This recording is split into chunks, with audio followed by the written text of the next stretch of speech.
नमस्कार सभी साथियों को। आज की इस वीडियो में हम डिस्कस करने वाले हैं समाज से रिलेटेड कुछ मल्टीपल चॉइस क्वेश्चन। तो वीडियो के अंत तक बने रहिएगा। चैनल पे नए हैं, चैनल या पेज पे नए हैं तो पेज को आप फॉलो कर सकते हैं, चैनल को सब्सक्राइब कर सकते हैं, क्योंकि अगर आपने अभी सब्सक्राइब नहीं किया तो आपको बाद में भी बहुत रिग्रेट होगा कि मैंने क्यों मिस कर दिया करके। तो स्टार्ट कर रहे हैं। ऐसा मैं क्यों कह रहा हूँ ये आपको पता चल जाएगा। और वीडियो पसंद आए तो लाइक और एक शेयर भी जरूर कर दीजिएगा। तो देखिए, इसमें पहले नंबर के क्वेश्चन की ओर बढ़ते हैं। डिटेल्ड वीडियो ऑलरेडी हम बना चुके हैं, उसको भी आप वॉच कर सकते हैं। साई इंग्लिश क्लासेज, जो कि हमारे पेज और चैनल दोनों का नाम है। तो पहले नंबर की क्वेश्चन की ओर हम बढ़ रहे हैं। पहले नंबर का क्वेश्चन आपके सामने है। क्वेश्चन क्या कहता है, देखिए। क्वेश्चन कहता है कि पंकज में कौन सा समास है। पंकज में कौन सा समास है। अगर पंकज का पर्यायवाची वर्ड भी आपको पता होता तो तब भी आप इजीली इसको कर पाते। तो पंकज में कौन सा समास है पूछा जा रहा है। तो पंकज में कौन सा समास हो जाएगा हमारा। तो चार ऑप्शन हमारे पास हैं। कर्मधारय, द्विगु, बहुव्रीहि और द्वंद्व। द्वंद्व जो है अपोजिट होते हैं। रात दिन, माता पिता, ऐसे विलोम शब्द इसमें आपको देखने को मिलेंगे। बहुव्रीहि जो है किसी तीसरे पद की प्रधानता इसमें होती है, दोनों पद को छोड़ के। द्विगु जो है संख्यावाची होता है, आपको पता है। संख्यावाची बहुविधि भी हो सकता है, लेकिन जब वो तीसरा पद कोई प्रधान हो, जैसे 10 हैं आनंद जिसके, फिर रावण की ओर इशारा कर रहा है, तो वो बहुविधि हो जाएगा। अगर खाली समूह की बात करें, संख्यावाची हो, तब वो द्विगु होगा। कर्मधारय आपको पता है, जैसे आपने पढ़ा होगा, नीली है जो गाय, नील गाय, इस टाइप से, ठीक है। तो हमारा पंकज जो है, पंकज में कौन सा समास हो जाएगा। बहुव्रीहि समास हो जाएगा। सी ऑप्शन इसका करेक्ट आंसर होगा। Now move on to next question. अगले क्वेश्चन की ओर बढ़ेंगे। जल्दी जल्दी हम यहाँ पे क्वेश्चन डिस्कस करेंगे और अपना स्कोर भी आप जरूर बताएगा कि आपने आउट ऑफ 26 कितने यहाँ पे मार्क्स गेन किए। प्रथम पद संख्यावाची हो, जब प्रथम पद संख्यावाची हो, द्वितीय पद संज्ञा हो। संख्यावाची की अगर बात कर रहा है, मैंने कहा आप द्विगु पे जाएंगे अगर तीसरे पद की उसमें प्रधानता ना हो, तो यहाँ पे सीधे द्विगु समास की ये बात कर रहा है। नेक्स्ट देखिए, अगले क्वेश्चन की अगर बात करें, जिन सामासिक शब्दों में पहला पद संख्या को व्यक्त करने वाला विशेषण हो और वे शब्द कहलाते हैं। पहला पद संख्या को व्यक्त करने वाला विशेषण हो तो वो भी तो आपका संख्यावाची होगा, द्विगु होगा। चौराहा, चार राहों का समूह, इस टाइप से। त्रिभुज, तीन भुजाओं का समूह, ठीक।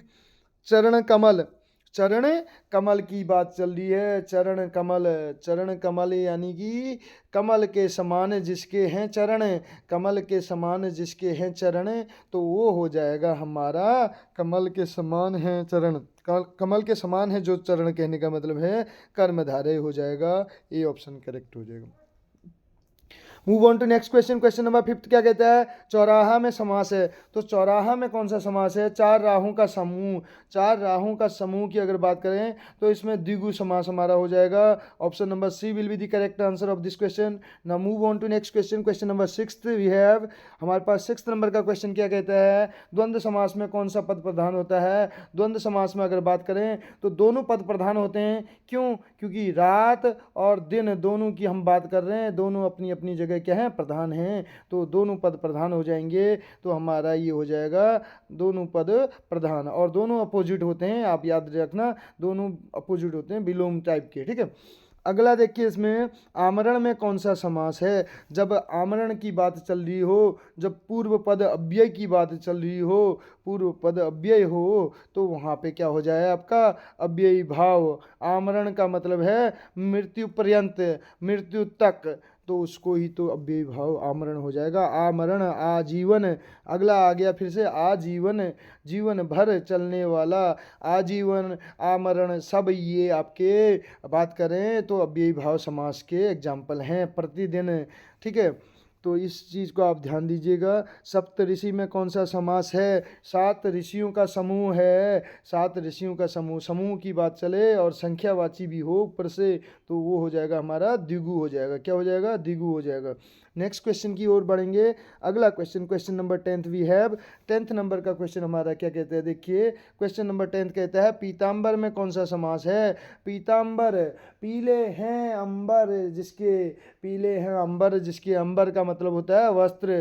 पीताम्बर का मतलब है पीला, पीले हैं वस्त्र जिसके, पीले हैं, पीले हैं अंबर जिसके, अंबर का मतलब यहाँ पे वस्त्र से है।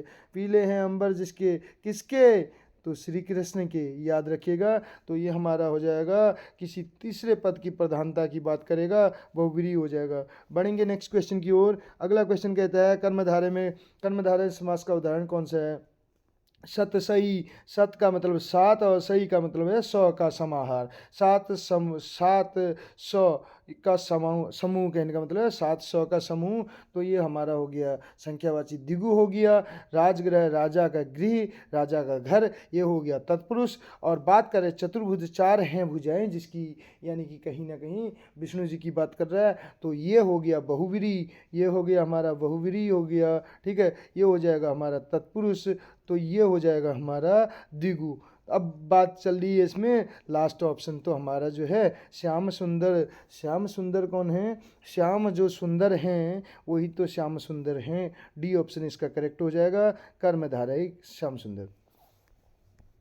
पुस्तकालय, पुस्तक का आलय, पुस्तक का घर, पुस्तक का घर, पुस्तक का घर जिसमें आपको कारक चिन्ह दिख जाए, कारक चिन्हों का लोप हो जाए, तो वही तो आपका तत्पुरुष होता है। पुस्तक का घर पुस्तकालय, बर्फ़ का घर हिमालय, तो ये आपके तत्पुरुष के एग्जाम्पल हैं। जैसे आपने कारक चिन्ह पढ़े होंगे, कर्ता ने कर्म को इस टाइप से, ठीक है। तो यथाशक्ति, यथाशक्ति की बात करें, शक्ति यथा यानी कि शक्ति के अनुसार, शक्ति के अनुसार जब पहला पद अव्यय हो तो वहाँ पे तो आपका अव्यय भाव होगा। यथा आ जाए, आजीवन आ जाए, आमरण आ जाए, प्रतिदिन आ जाए, प्रति, यथा, आ, इस टाइप के आपको ये शुरू में दिख जाएं, यानी कि जो जिनको हम क्या बोलेंगे, मूल शब्द के शुरू में लग रहे हैं, जिनको उपसर्ग बोला जाता है, जिनको क्या बोला जाता है? उपसर्ग बोला जाता है, ठीक है। ठीक, और जो अंत में लगता है उसको बोलते हैं प्रत्यय। इंग्लिश में तो बड़ा आसान है, प्रीफिक्स पहले फिक्स हो जाए तो प्रीफिक्स, और अंत में फिक्स हो जाए तो सफिक्स। जैसे सफिक्स का उदाहरण क्या हो जाएगा? उदार में ता, उदारता, ठीक है। उदार में ता, उदारता, प्रसन्नता, ये कहाँ लग रहे हैं आपके? ये जितने भी एडजेक्टिव हैं, विशेषण में ता प्रत्यय लग रहा है, तो आपके भाववाचक संज्ञा बन जा रही है। कौन सी भाववाचक संज्ञा बन जा रही है? उदारता, कर्मठता, इस टाइप से जो आपके बन रहे हैं, ठीक है। या ई प्रत्यय लगने से खुश, ई खुशी, ठीक है, इस टाइप से भी आपके होते हैं, ठीक।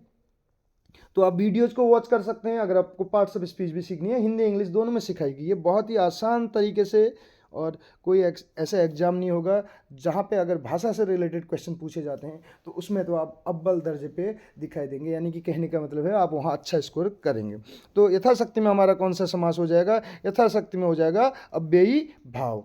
अगले क्वेश्चन की ओर बढ़ रहे हैं। सतसई में कौन सा समास है? हम ऑलरेडी बात कर चुके हैं। जब सत की बात चले, सात, और सही का मतलब है 100 का समूह, 700 का समूह। जब समूह की बात हो और संख्या आ जाए, द्विगु हो जाएगा। बढ़ेंगे नेक्स्ट क्वेश्चन की ओर। अगला क्वेश्चन प्रतिअंग, प्रतिअंग, प्रतिअंग, प्रतिअंग, मैंने बताया था प्रतिअंग, प्रतिअंग, प्रतिधन अंग, प्रतिधन अंग। हम यहाँ पे कुछ अन्य चीज़ सीख लेंगे, क्योंकि ये चीज़ हम ऑलरेडी बात कर चुके हैं। जिसमें प्रति शुरू में दिख जाए, अव्ययी भाव होता है, तो अव्ययी भाव तो इसमें करेक्ट आंसर हो जाएगा प्रतिअंग। लेकिन अगर बात करें तो इसमें संधि की बात करें तो प्रतिअंग में कौन सा संधि हो जाएगी? यण संधि हो जाएगी। क्या हो जाएगी? यण संधि हो जाएगी। प्रति एक, प्रति एक, प्रतिअंग, इस टाइप से, ठीक है। और यहाँ हमने बहुत सारे एग्जाम्पल दे रखे हैं, संधि से रिलेटेड क्वेश्चन भी डिस्कस किए हुए हैं, संधि की डिटेल में एक्सप्लेनेशन वाली क्लास भी है, आप उनको वॉच कर सकते हैं, ठीक है। नेक्स्ट क्वेश्चन की ओर बढ़ रहे हैं। चौराहा शब्द में समास है। चौराहा शब्द में क्या समास है? 4 राहों का समूह है। देखिए 4 राहों का समूह, संख्यावाची और समूह की बात करें तो हमारा तो द्विगु हो जाएगा।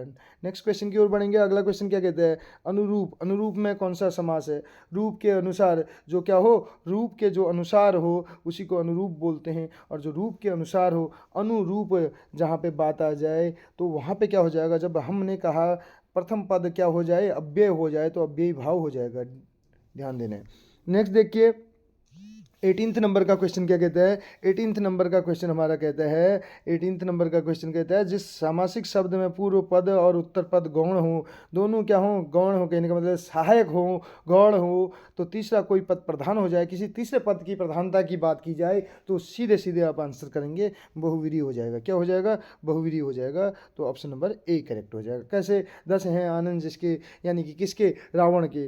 पीले हैं वस्त्र जिसके, किसके? श्री कृष्ण के। ऐसे ही आपको याद रखना है। लंबा है उधर जिसका, यानी कि गणपति जी का। ऐसे आपको याद रखना। क्वेश्चन नंबर 19 की ओर बढ़ेंगे। 19 नंबर का क्वेश्चन क्या कहता है आपका, क्वेश्चन नंबर 19 कहता है, क्वेश्चन नंबर 19 कहता है, देखिए कथन पूरी तरह तत्पुरुष समास से संबंधित है।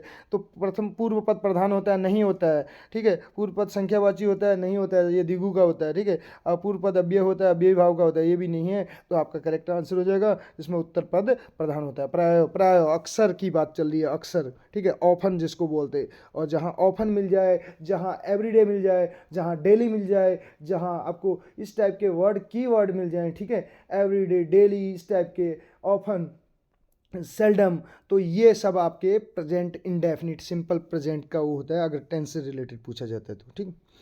गौरी शंकर, गौरी शंकर की हम बात कर रहे हैं। गौरी शंकर, गौरी शंकर, गौरी शंकर, गौरी और शंकर, गौरी और शंकर, जहाँ पे हमें क्या मिल जाए, कंजंक्शन मिल जाए, और गौरी और शंकर, गौरी और शंकर मिल जाए, कंजंक्शन मिल जाए, ऐसे यानी कि बीच में छोटी रेखा दर्शाते हैं, हाइफन जिसको इंग्लिश में बोलते हैं, तो वहाँ पे हमारा कौन सा समास होता है आपको पता है, ठीक है। वहाँ पे जैसे मैंने अपोजिट वर्ड्स की भी बात की थी आपको, तो वहाँ पे क्या हो जाएगा, द्वंद्व। अब बोलेंगे अपोजिट क्या है सर गौरी और शंकर में, तो मेल फीमेल का ही तो है यहाँ पे, ठीक है। नेक्स्ट क्वेश्चन की ओर बढ़ेंगे। अगला क्वेश्चन क्या कहता है, क्वेश्चन नंबर 21 नंबर का क्वेश्चन हमारे सामने है।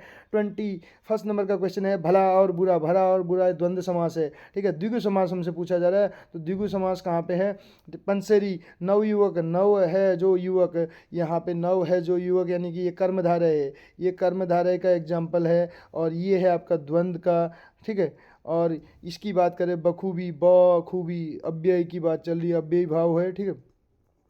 तो हमारा जो इसका करेक्ट हो जाएगा पंसेरी करेक्ट हो जाएगा। क्यों होगा, 5 शेर, 5 शेर की बात चल रही है, 5 शेर की बात चल रही है। शेर का मतलब होता है किलो, शेर का मतलब किससे होता है, शेर का मतलब होता है किलो से, किलो से होगा, तो 5 किलो का जो समूह होगा वो पंसेरी हो जाएगा। ये हमारा द्विगु समास इसमें करेक्ट आंसर हो जाएगा। नेक्स्ट क्वेश्चन देखिए, यथोचित में कौन सा समास है, यथोचित जो है किस समास का उदाहरण है पूछा जा रहा है। यथोचित, यथा उचित, यथा उचित की बात चल रही है, यथा उचित की अगर बात चले, और जहाँ पे प्रथम पद मैंने बताया था अव्यय हो जाए, तो वो अव्ययी भाव समास होता है, तो यहाँ पे बी ऑप्शन करेक्ट होगा। नेक्स्ट क्वेश्चन की ओर बढ़ें, उससे पहले देखिए क्वेश्चन नंबर 23 हमारा क्या कहता है। उससे पहले आप क्या करेंगे, अगर आपने पेज को अभी तक फॉलो नहीं किया है तो पेज को फॉलो कर सकते हैं। चैनल पे नए हैं तो चैनल को सब्सक्राइब करना नहीं भूलिएगा, एक लाइक और एक शेयर आपको करना है, ठीक है, जो कि बहुत ज़रूरी है। आप चाहते हैं कि ये सीरीज़ हम कंटिन्यू यहाँ पे लेके आएँ और आपको एक से बढ़कर एक मज़ेदार वीडियो जहाँ पे एक्सप्लेनेशन के साथ, कीवर्ड्स के साथ मिलें, तो आप चैनल को सब्सक्राइब कर सकते हैं और पेज को फॉलो कर सकते हैं। एक शेयर कीजिएगा क्योंकि उससे बहुत से लोगों की हेल्प भी हो जाएगी, डायरेक्टली और इनडायरेक्टली। आप पर बीती, जो आप पर बीत जाए वही तो आप बीती है। और जहाँ पे कारक चिन्ह, कारक चिन्हों के लोभ की बात चले, आप पर बीती, पर कहाँ चला गया, लोभ हो गया, तो इसीलिए तो तत्पुरुष है, तो आप बीती में हमारा क्या हो जाएगा, तत्पुरुष समास हो जाएगा। नेक्स्ट क्वेश्चन की ओर बढ़ें। क्वेश्चन नंबर 24 नंबर का क्वेश्चन कहता है, अपना पराया किस समास का उदाहरण है। अपना और पराया जो है किस समास का उदाहरण है। अपना और पराया दोनों अपोजिट वर्ड से हैं, विलोम हैं, तो यहाँ पे हमारा द्वंद्व हो जाएगा। क्या हो जाएगा, द्वंद्व हो जाएगा।